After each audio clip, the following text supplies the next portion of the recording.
Hello, this is Chai Across Generations with Shankar and Nikil. Shankar, how are you? I'm doing well, Nikil. How about yourself? I'm good. We've been doing both audio and video for a little couple weeks now, and so Hmm. it's been nice to explore this new part of the podcast, and it's energizing to share that with our viewers. I think you've done a fantastic job. Thank you. Well, it's your help, to be on the other end of the video for sure and helping us with our recordings. That's very generous of you. Yeah. And I know, Shankar, you had a really heartfelt topic that you wanted to talk about today. Do you want to share that with our audience? Yeah. Thanks, Nikhil. So, the topic that I wanted to bring today to our discussion is healing from grief of loss. And I think it's been sort of brewing in my mind, attending funerals some few months ago, shared experiences with close friends and loved ones who've experienced loss of a loved one. And then it all came together when I realized that this is the right time to do it because in our Vedic and Hindu tradition, this is what's called the Pitru Paksha, Mm, or the fortnight of the ancestors of the departed. And so, thank you so much for you know engaging with me and making this space so we can talk a little more about what I think is a very important topic. yeah. Yeah, absolutely. I'll be honest, I didn't know that Pitru Paksha was going on until you really mentioned it to me. And I think that highlights why this is an important topic for my generation, at least, to learn and to connect, right, with that part of our culture. And I think there's a related topic here around how we think about emotions and how that is varied across different generations, right? Because grief is not a topic that we talk about very often. And I think the way that people handle grief is often something that other people have a lot of opinions about, right? If someone is too sad, right, or too demonstrative in some way. And I think that is also different across generations. So I wonder if we can also talk about that today. Oh, absolutely. And to be in the interests of fair disclosure, I didn't know about Pitru Paksha at your age either. I think a lot of this really comes into your life when one of your parents passes on, and at least that was the case for me. So I wouldn't be too hard on yourself for not knowing about it, is what I'm trying to say. Yeah. Yeah. Yeah. Thank you for saying that. And also to give credit to our listeners, we had a couple listeners write in and mention some of these themes you and I have been talking about to intro this episode around, tough emotions, around healing, and what is Mhm.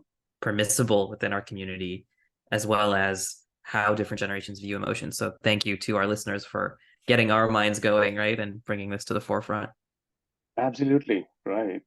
And I'm hoping that we can sort of have this conversation first in the broader context of just loss and the grief that ensues from that loss, and also frame it in a way that is accessible to anyone, any human being, whatever their faith or philosophy or spirituality or persuasion, Mm-hmm. because that's just such a universal experience, right? I mean, it just so Mm-hmm. turns out that for me, this has that significance because of my tradition and my upbringing. Mm-hmm. But I'm hoping we can have a big inclusive tent where we can talk about this in a way that resonates with. I mean, it's just a universal thing. So Mm-hmm. nothing to do with South Asians or Indians or just loss and grief are universal. And sometimes I think um, before we get into the loss of a loved one, I just sometimes think that even loss of a small material thing can sometimes upset my day, if I misplaced my pen or something. And then, of course, when it comes to a person, and if it's somebody with whom you've spent a lot of time, and a loved one. Um, so I'm thinking when we're young, we think about grandparents first, and then as one ages and parents, And of course, I think there is a lot of emotion around losing people within our generation, like a Mm, sibling or a spouse or a partner. And then, of course, it's unfortunate, but some people actually also experience the generation below them, like children mm. or even grandchildren, and close friends, right? Is an example. So um, I just thought I might start off with my own personal experiences a little bit to kind of frame this, and then we could maybe go forward. What do you think? Yeah, let's do it. I think I'll look to you to lead today, given that I think a lot of this is coming from what you've been feeling, and where your mind has been. So, where should we start?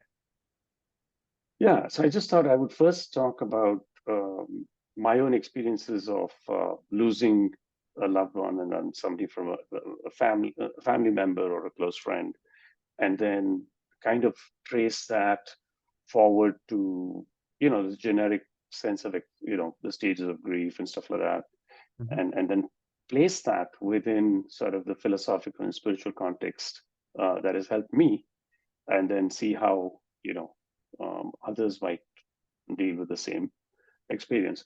So for me, I guess my earliest memory of seeing death is the loss of my paternal grandmother.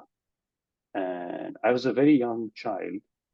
And all I remember is that in our tradition, being um, the male grandson who happened to be there at the time, maybe also because I was the youngest one, I was given the honor of lighting. So you're given um, it's a kind of a sacred twig, um, which is lit, and that's what's carried in front of the body on the way to the cremation ground, the funeral pyre. And so traditionally that um, place is taken by the youngest uh, male in the family, and I was given that opportunity. So it really stuck in my mind. I don't remember very much about my paternal grandmother other than she was very frail, and um, I don't have too many memories beyond that, other Mm, than what my parents have told me. I think later in life, the one memory that stuck was I was probably in my eighth or 10th grade, like a teenager, and my maternal aunt, who was quite young, passed away due to multiple sclerosis, a long mm, battle with MS. And I was very close to. She was a very angelic sort of aunt who'd been really extremely caring and sweet to me. And of course, this time I was there, one of the first people there, and we saw the body, and you mm, see that after life has departed the body, it's just a bag of skin, flesh, and fluids. And I think that was an interesting experience for me. Um, and later, when I went to college, I remember a close friend of mine. In my first year, he passed away in an accident. mm, It's a recreational sport, and he happened to, meet his bodily end there. And that was probably the first time where it kind of hit me. I could see his parents grieving, and they wanted me to write something about it. And in order to honor their request, um, I wrote something, but I honestly think that I wasn't even fully in touch with my emotions um, in those years. Like all these experiences, I had no way of processing or understanding them. That may be peculiar to me, but that's how I was in those days. And because I was in a college with a lot of different friends, there were so many distractions, right? So I think when you're young, death doesn't have that same bite because you feel invincible in your body, and there's just so many distractions, right? There's so many things to do, other things to occupy your mind. Later in graduate school, I also lost a colleague due to another accident. And in that case, I was a little more involved in trying to inform the parents and organizing some of the things on the ground. And that was an interesting and different experience. But really, what changed for me was um, I was, for the first time in my life, prepared for this when my father passed. Mm. And when I say prepared, it's unusual because my father passed in a very sudden cardiac arrest. And I was not by his side. He was in India, I was in the US. But I was prepared because it came after a very long and intense period of meditation and spiritual examination and growth. And I had been reading a lot of the Yoga Sutra, the Bhagavad Gita, and all that. And so I was prepared in a wholly different way. And so to me, what was vastly different between all these experiences of death and dying and loss was that in that last one, I was prepared and I wasn't in the previous ones. Mm. So in some sense, I had no frame of reference to process the event. And I was also not really in touch with my emotions at that point, I felt. Whereas in this case, I truly was prepared. So even though it was sudden and I landed there and I was a tumult of emotions, um, I think that sort of philosophical underpinning and understanding, and also the experiential process of meditation and that spiritual experience really gave me a wholly different perspective. Yeah. And so I was actually able to comfort my mother at that point in a very meaningful way and sort of go through all the ceremonies. So after all this, now when I look at the stages of grief, and they say there's denial, and there's anger, and there's bargaining, and then there's depression, and then finally acceptance. Like 5 stages, sometimes it's 7.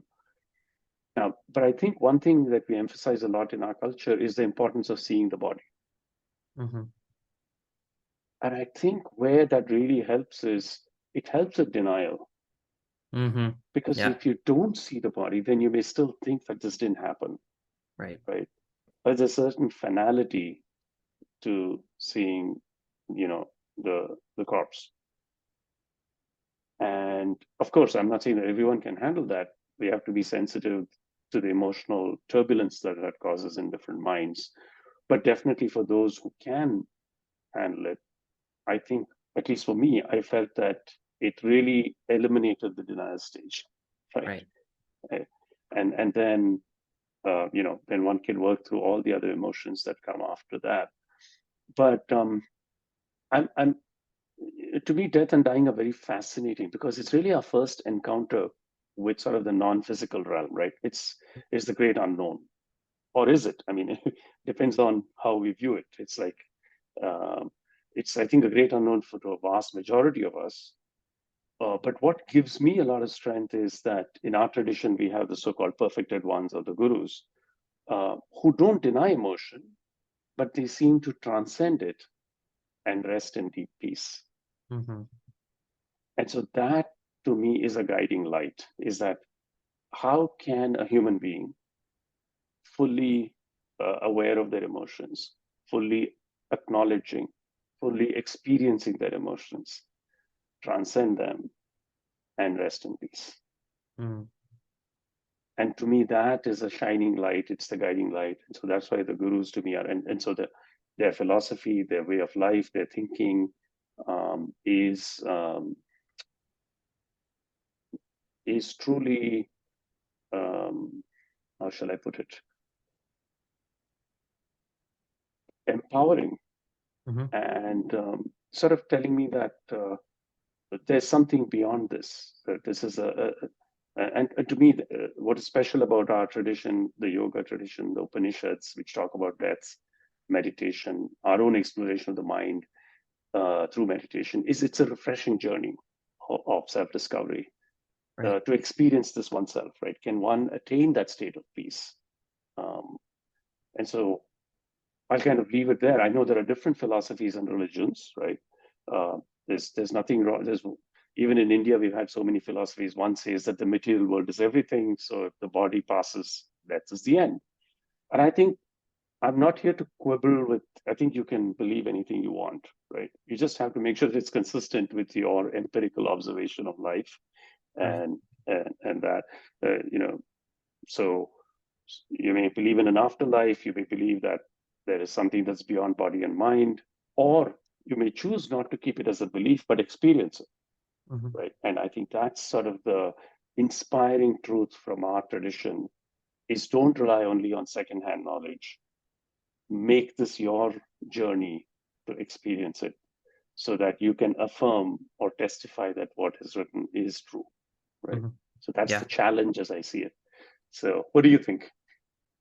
Yeah, a lot of different things to pick up on there, Shankar. Thank you for sharing your experience with it and for opening this topic up for us.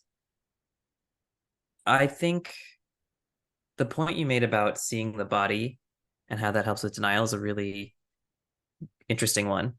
Um, and just to share some of my own experience, so I have seen two grandparents pass away, and for one of them, I was in the room when they stopped breathing, and for the other one, I was on the other side of the world. And as you said, we flew in to do the cremation and the rites, and you see the body. It's the body is laid out, in like a glass case in the or some type of see-through case in the living room. And in both cases, we got to see the body. In the case of my grandfather, I was there when they cremated him. And when you see, it's not only just seeing the body, but when you see the body get cremated, like burn, that is something I was not expecting, honestly, even though I knew we were going to the cremation, but seeing the body catch on fire was something else completely.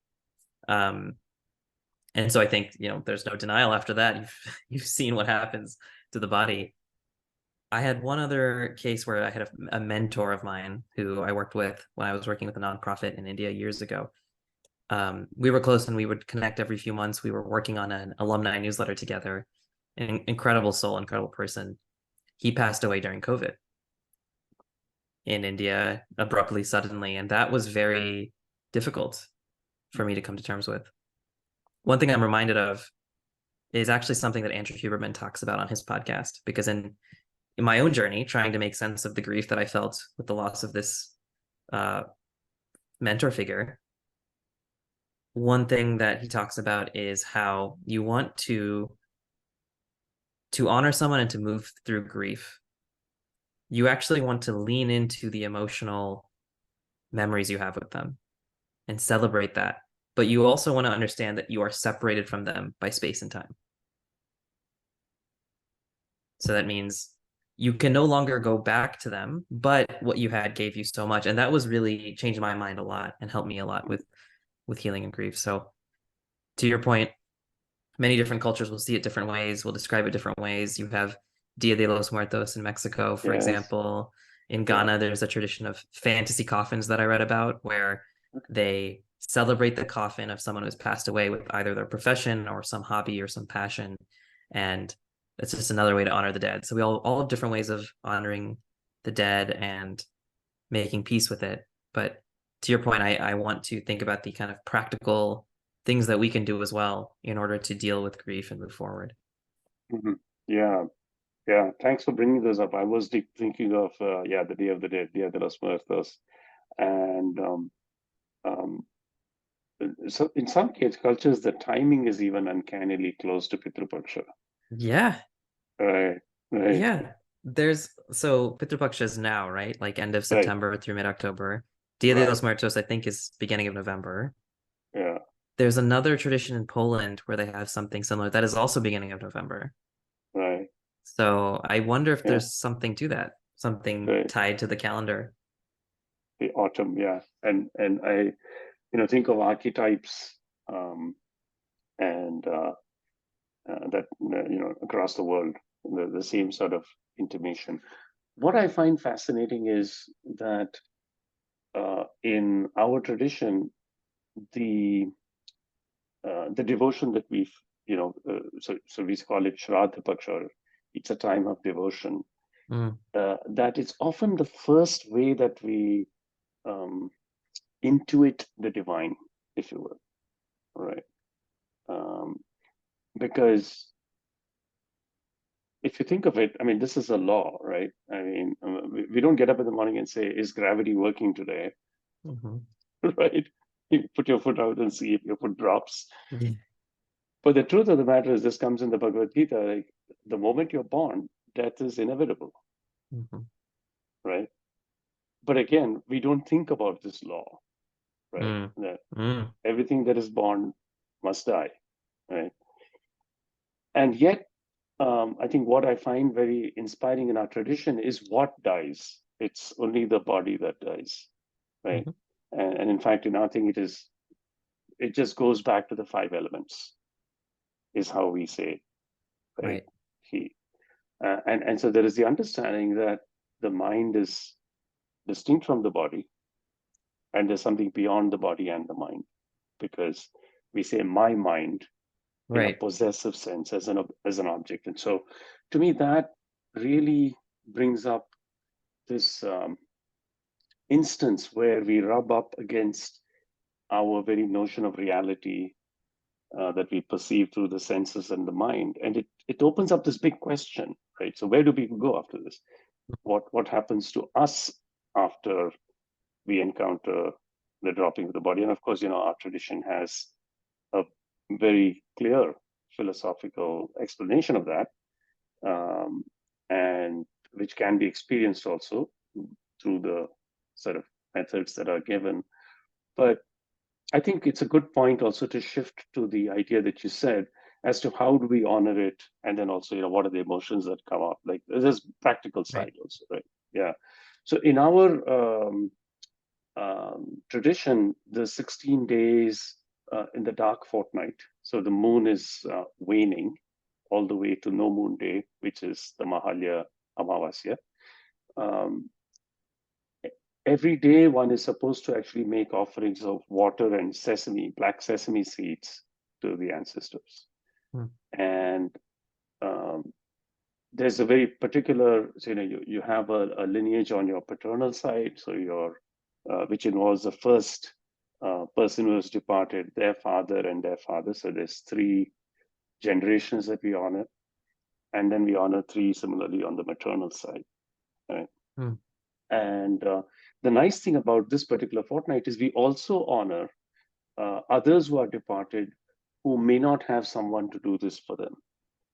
So there's a really universal offering to all spirits, you may say, or all departed souls, all jivas.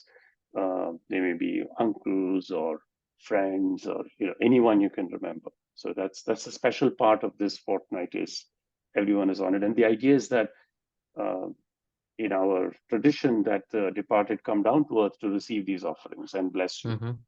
And so it's kind of honoring also your parents for the efforts they made when they were alive to sustain you, sustain your body, and give you this experience, this world experience, right? So I think that's and in terms of practices, we generally abstain, try to eat very um, vegetarian and a pure diet, uh, abstain from pleasure as much, make it a time of penance, so to speak. And for me personally, I think it's a time to celebrate the good things that we see, the good qualities we experienced from our parents or others, grandparents, ancestors, but also to forgive them for the failings that we saw in them. Because I think too often we think it's only idealization, and that's just not real. I mean, these are all human beings, and all human beings are imperfect by nature. The ways in which we're nice to people and ways we're not very nice to people. And part of coming to peace is acknowledging that, and then rising above and forgiving them, because recognizing that the same humanity that we have in us is in them too, right? Yeah. And so I think, to me, that, and also tapping into their own spiritual quest, their own sort of life purpose. So what did they do their lives for? How did they transcend very difficult times? And so bringing that memory into our memory is how it helps us Yeah. uh, transcend our own life challenges. So that's kind of how I see it. It's a time for reflection, whether one observes the customs in great with great attention detail or not. That's I think it's okay if one can, but in the modern life one may not. But at least to spend that time in reflection on these things is, I think, really good for the younger generation. Maybe spend 10 minutes a day, just sit down, uh, even if it's not every day of the 16-day period, at least on the no moon day or on the first day. The star Bharani is considered very auspicious in that 16-day period, the day that star rises, and then also the sort of the lunar day on which one's ancestor passed. So Mm. that's also a special day. So I think just spending time in reflection doesn't have to be elaborate, and just trying to come to peace actively, remembering their good deeds, um, forgiving them for any things that we may have been upset by, and trying to find that humanity in us. To me, that seems a powerful way to embrace this Yeah. time. What do you think? Yeah, I mean, thank you. That's helpful. I think it's a helpful overview for those in my generation who are less familiar, as I currently am, as to what we can do during that time period. Right? You said, coming to peace, reflecting, and not just idealizing. So what I'm gonna do coming out of this is I will sit and reflect on my grandparents and my friend, the mentor I was mentioning, who passed away. Um, and I wouldn't have done that if you hadn't brought this to my attention. So I think that that's really good. The one thing I wanted to pick up on is a bit of this link as we think about generations, right? Because we think about it typically within, you and I think about it as my generation, your generation, but so many generations have come before us. I know.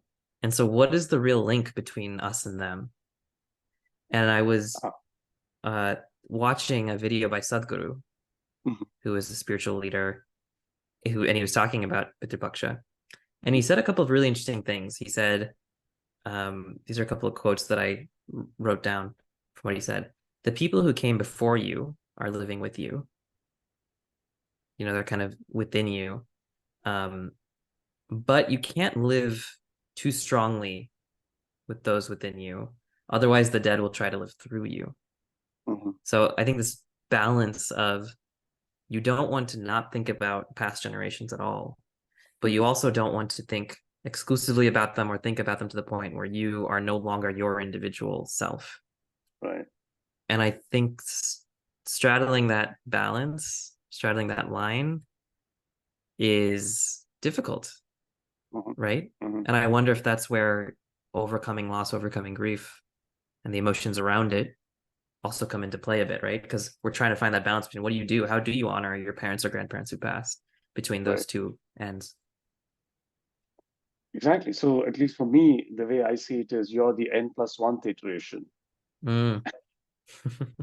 on the You're taking road me back to to math and proofs. Yeah. right, right. So you're the n+1 iteration, and each successive iteration is coming somehow closer home to the truth, right? Hmm. The truth meaning. And whatever that truth is in your for you in your life, Mm, whatever mm, truth means in an absolute sense, right? mhm, And we'll all have our different conceptions of it, and we'll refine it in our minds. Um, but we are all, in some sense, in a quest for that, right? mm, mhm, Um, and I think our ancestors can be exemplars in that sense, of their very spirit or quest for whatever it is they were looking for in their life, right. right? Can inspire us. But yeah, the other sort of subtle way that we think about it also is, in our tradition, we think of the body as a sheath, like a sword is in a sheath, right? And Mm, this is the sheath of food. It's the material sheath, right? But within this is a sheath of energy, mm, and then within that is a sheath of the mind, right? And so the way we are connected to our ancestors is through those subtler sheaths, right? So the body is dropped, but we carry within us some trace desires that are strongly influenced by our lineage. Hmm. Um, but yeah, I agree that, in some sense we carry this long cultural memory in our deep subconscious or unconscious, and through this life we're trying to live out some of those impulses and desires. And to the extent that we are, you know, um, animated by a quest for our true nature, to know ourselves, um, you know, I think it leads us there. Hmm. Those impulses, purified over, many generations, uh, are are moving us in a direction, if you will. Yeah. Yeah, I like this idea that we're part of some kind of great project, or this like tinkering, like you said, n plus one. We get a little bit closer to maybe being our kindest selves, right? Our most Yeah. compassionate selves with each generation. Hmm. Um, Hmm. yeah, I think that's really interesting. I did want to ask you a little bit about this whole idea of emotions and feelings, Right. right? And maybe one place to start is there. I think there's a sense of policing emotions Hmm. in our community at times, Yes. right? How someone Yeah. should grieve, telling Yes. people you've grieved enough, move on, Right. making judgments sometimes of, oh, you are innocent, you're naive, you are still holding on to the memory of your parents, something like that. Hmm. And I'm curious, I feel like you may be closer to this than I am, given just that you're at a different stage of life and you have friends at a different stage of life than me. What would you say to that? Yeah, I think it's first of all, when someone is actually grieving, I think one has to move with the gentlest possible words or presence. Sometimes even words are inadequate. All you can do is hold a peaceful presence there. I think that's sometimes the kindest thing to do, Hmm. right? I do think there is a prescriptive approach that, oh, either should not be showing emotions, or in some cases that you're not showing enough emotion or appropriate emotion. And that's, of course, just plain wrong, in my opinion. But it can come from a good place. And I'll Yeah. tell you in what sense.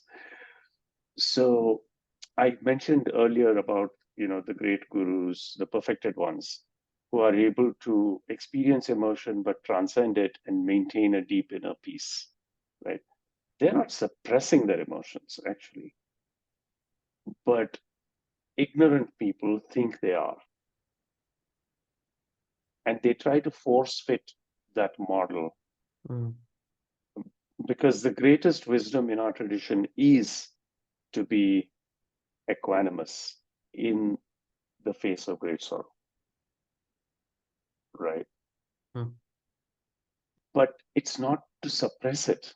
That's not the idea at all. I mean, if you take the story of Ramayana, where Sri Ram is considered the model, um, so the ideal manifestation of a human being on earth, he experienced all the emotions. The Mm. record, the myth tells us he cried when he was, separated from his wife, and he cried for his friends, and he exhibited all the emotions. So this notion that somehow he was angry when he saw injustice, the notion that somehow emotions are bad is downright incongruent with our mythology.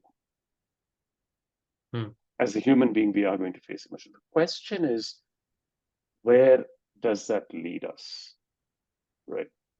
So in time, even modern psychology is telling us that emotional resilience is a good thing, not emotional denial, but learning where to use, how to uh, apportion our attention to emotions and thoughts, Mhm. and how do they dictate our actions, right? They're messengers to us. They're telling us something, and we are wise to acknowledge them, but then we also have to be in a place where we can learn from them and slowly become more resilient so that we can, not be slaves to them. Right. I think Yeah. that's where I would, Yeah. right.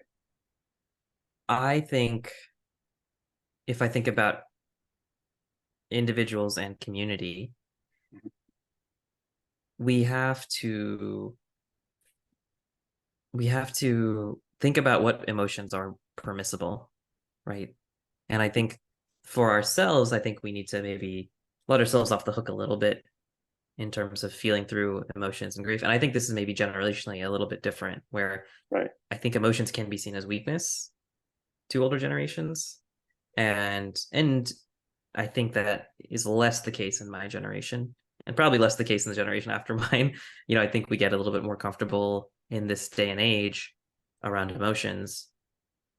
And I think we need to maybe reflect, to your point, not just on the people who have passed and what we've learned from them or what we think about them, but also what type of atmosphere do we create for others to grieve, right? Like Mm. why, you know, giving them that space, letting them, making the emotion of grief okay in that space, making the emotion of anger okay in that space, or stoicism, whatever it is, because everyone's going to grieve differently, rather than why are you doing this or why are you feeling this way? Go ahead, you have a smile on your face. Yeah, I completely agree. I would even go back and say, question the use of the phrase permissible. Mm, Emotions exist, yeah. whether you permit them or not, they're there, right? Right. Yeah, Exactly. right. So then, yeah, but then why do we say like, oh, this person's grieving too much or grieving too little or they're not healing fast enough or right? Like it's so obvious when you say it that way that of course emotions are permissible. We have them. They're gonna come out. But how does it then happen that we then look at them sometimes or look at someone else's and say, you're not healing in the way that I thought you were gonna heal? I think the greatest ignorance is when we expect behavior from other people and we don't attend to our own. Hmm. If somebody is grieving, let them grieve the way they want to grieve. That's just Yeah. who they are. And when our time comes, we can attend to ourselves Right. the way we know best. That's at least my personal philosophy.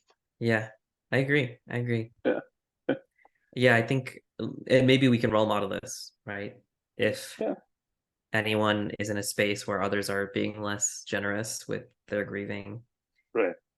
maybe part of it is saying, this is what I'd like, please don't comment on my grief. Like, this is for me personally. And then to set an example for other people, right? In terms of showing up with that gentle, soft space. Yeah. As long as they're not physically or verbally abusing themselves or others, Right. they're entitled to, you know, I feel whatever they're going through. Because if you suppress it, it's going to come out in some weird way as some traumatic response later in life, Right. Yeah, and that's passed true. on to the next generation. So, yeah, Right.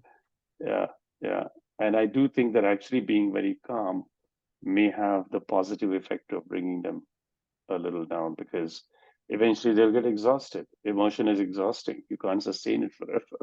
Right. Yeah, Yeah, that's true. yeah, yeah. So thanks. I think that's a very good point, and I think we're in agreement here.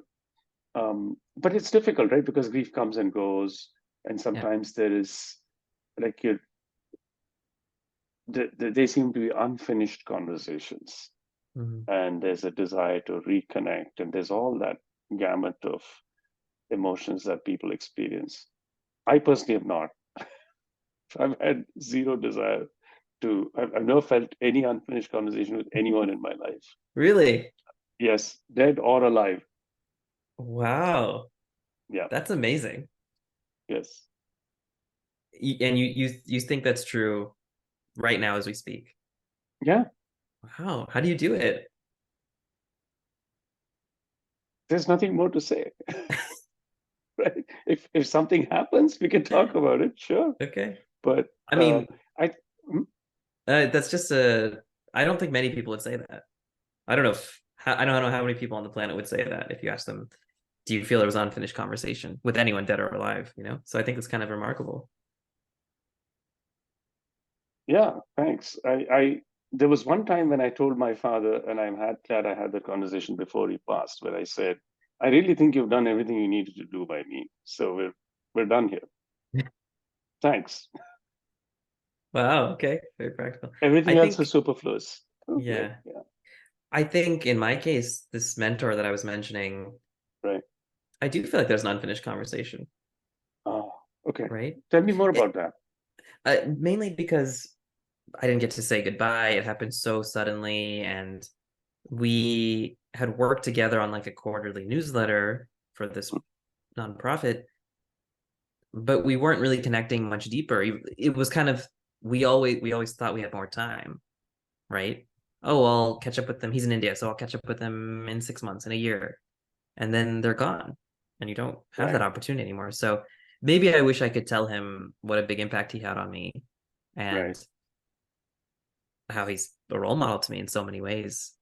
right. And so, is that an unfinished conversation, or is that just wanting to convey a sense of gratitude and appreciation that this person may not know?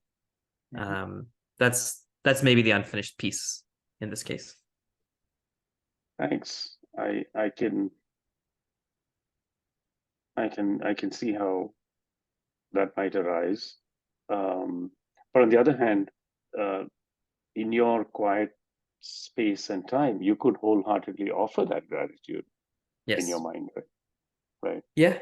And maybe to close the loop, I talked earlier about how I was searching for some answers on around grief for this person, and I found some of that wisdom from Andrew Huberman and his Mhm. podcast around, realizing, leaning into the emotional memories, not numbing them, because for a time I tried to just say, maybe if I don't think about it as much, it won't affect me. The opposite happened.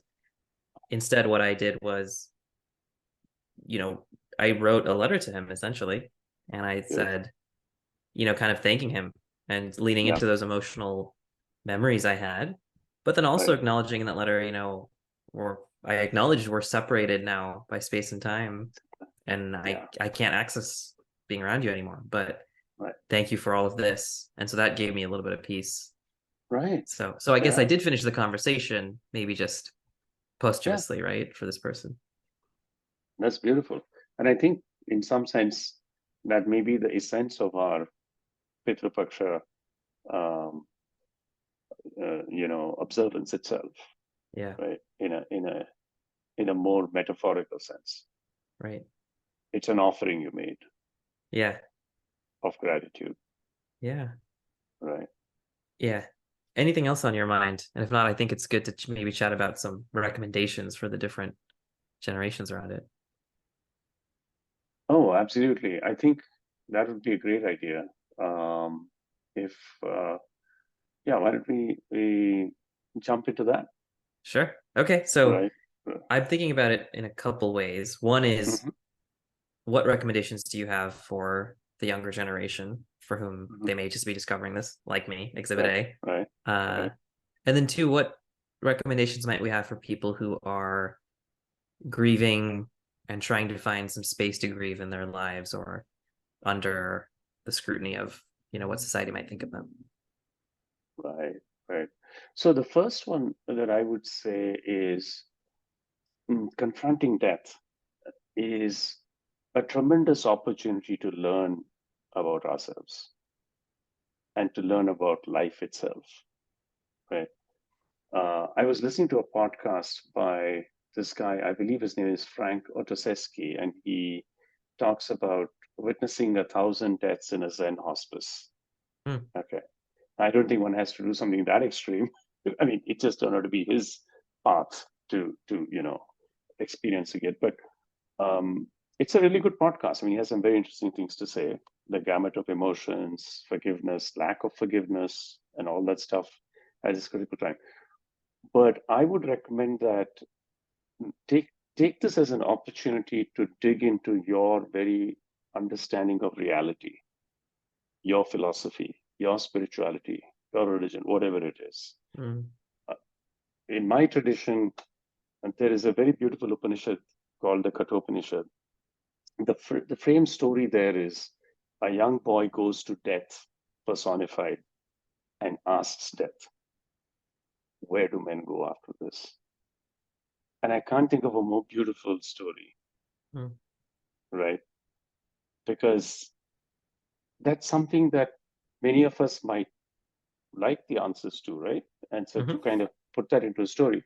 So I'd recommend reading that if you're of that persuasion. It's a universal story and available in translation, or if you care to, read word for word translation, it's available in many different forms. It's a very beautiful story. More traditionally in our tradition is to read the Garuda Puran, which is a mythological collection of. Now, that can be a bit challenging for the next generation. I will acknowledge that because that talks a lot about, you know, crime and punishment. Uh, Mm. yeah, yeah, sin and its consequences and stuff. And I think it's quite spot on actually when you really, really go deep into it. But it on its surface, it may not appeal very much to the younger generation. But Okay. that's sort of the recommended one. Personally, I would also recommend reading chapter 2 of the Bhagavad Gita, which is the most beautiful explanation of life and death. Uh, Very accessible. I think even reading it once is going to transform your life. Mm. It's really going to be transformative. And reading it many times, listening to discourses of it, again, accessible, I believe, to anyone who's curious about life and death, right?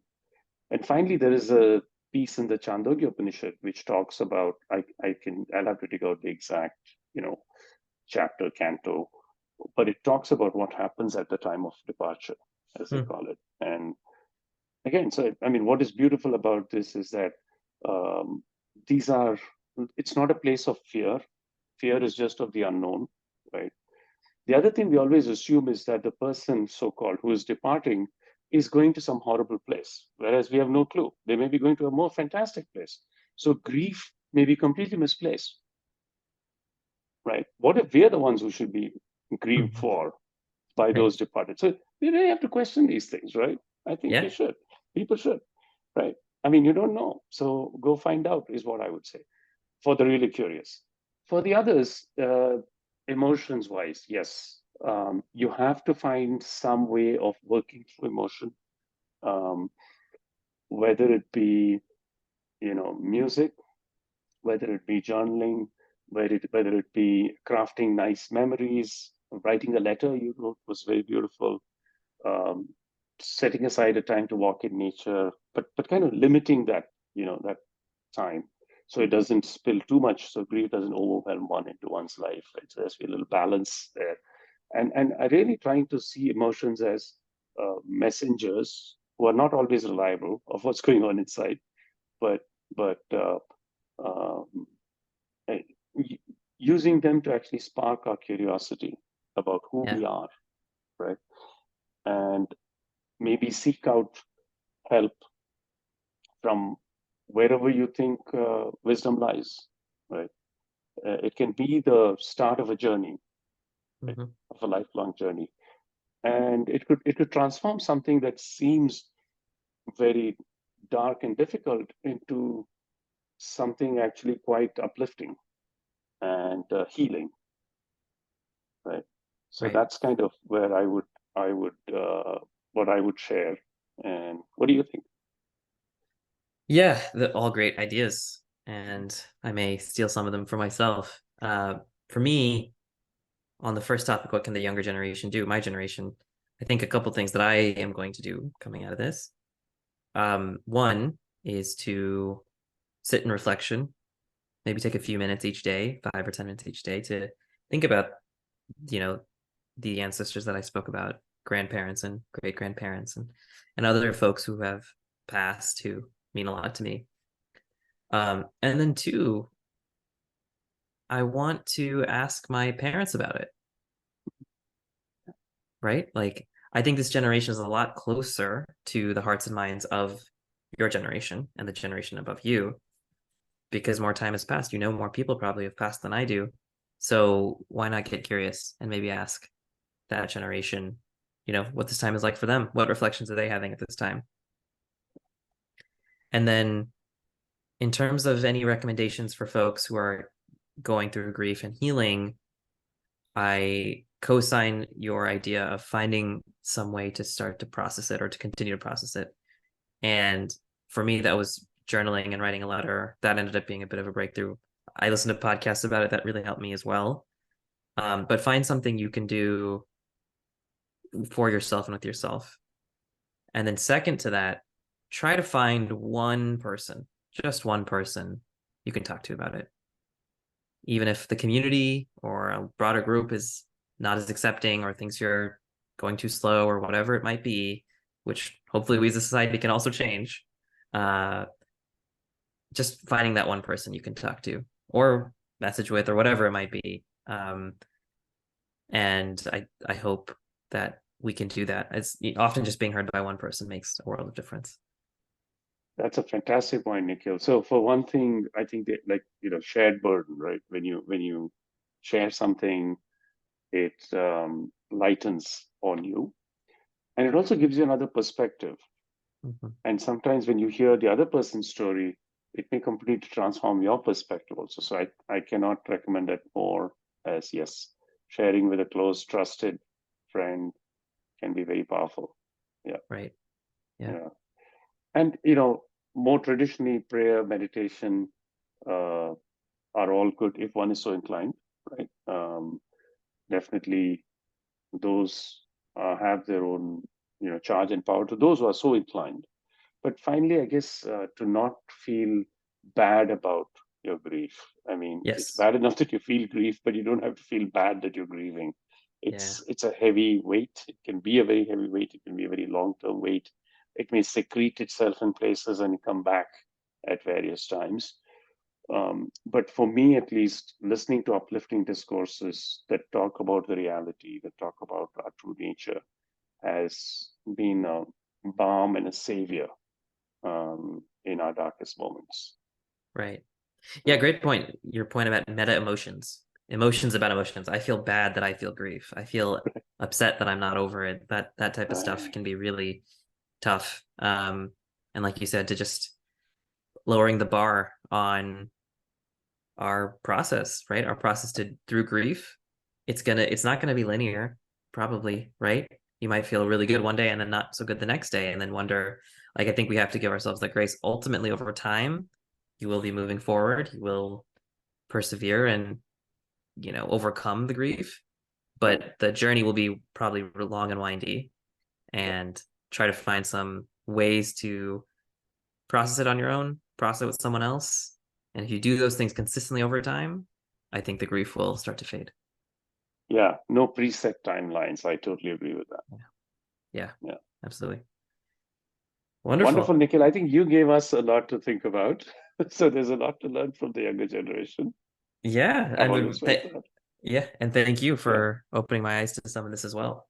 Yeah. Um, well, I also want to say to our listeners that, as always, they can find us on YouTube or Spotify or wherever they get their podcasts. The YouTube channel is quite new, but we really appreciate if you want to check us out there. You can see these conversations in full video. And of course, Spotify or other podcast apps.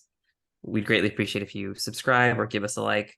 Or honestly, Shankar, with this episode, share it with a friend. I think there are a lot of folks who may be grieving or who may be going through this, and this might even be a way to have those conversations of opening up. So please like, subscribe, share where appropriate to you and your friends. Thank you so much, Nikhil.